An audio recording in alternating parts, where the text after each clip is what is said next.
Ode to a Nightingale by John Keats. My heart aches and a drowsy numbness pains my sense, as though of hemlock I had drunk, or emptied some dull opiate to the drains. 1 minute passed, and lethe wards had sunk.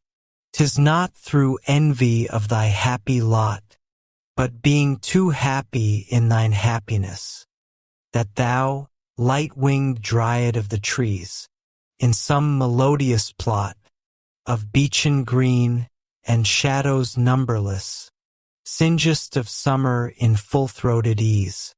Oh, for a draught of vintage that hath been cooled a long age in the deep-delved earth, tasting of flora and the country green, dance and provençal song and sunburnt mirth. Oh, for a beaker full of the warm south, full of the true, the blushful hippocrene, with beaded bubbles winking at the brim, and purple-stained mouth, that I might drink, and leave the world unseen, and with thee fade away into the forest dim, fade far away, dissolve, and quite forget what thou among the leaves hast never known, the weariness, the fever, and the fret. Here, where men sit and hear each other groan, where palsy shakes a few, sad, last gray hairs, where but to think is to be full of sorrow, and leaden-eyed despairs, where beauty cannot keep her lustrous eyes, or new love pine at them beyond tomorrow. Away, away, for I will fly to thee, not chariot by Bacchus and his pards, but on the viewless wings of poesy, though the dull brain perplexes and retards. Already with thee, tender is the night, and haply the queen moon is on her throne, clustered around by all her starry fays. But here there is no light, save what from heaven is with the breezes blown, through verdurous glooms and winding mossy ways.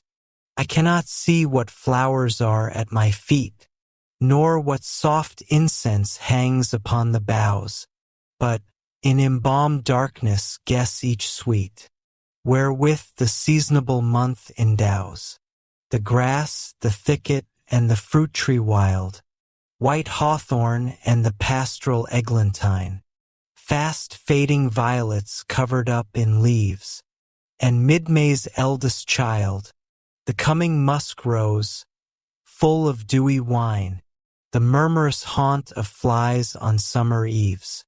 Darkling I listen, and, for many a time, I have been half in love with easeful death, called him soft names in many a mused rhyme, to take into the air my quiet breath. Now more than ever seems it rich to die, to cease upon the midnight with no pain, while thou art pouring forth thy soul abroad, in such an ecstasy.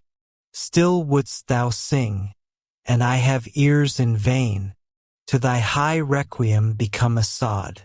Thou wast not born for death, immortal bird, no hungry generations tread thee down.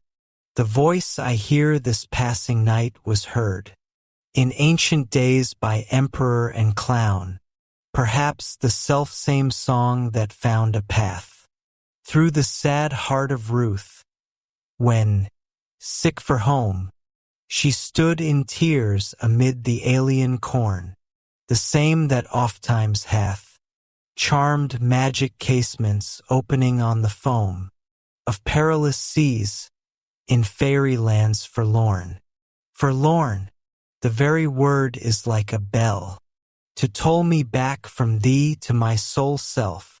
Adieu, the fancy cannot cheat so well, as she is famed to do, deceiving elf.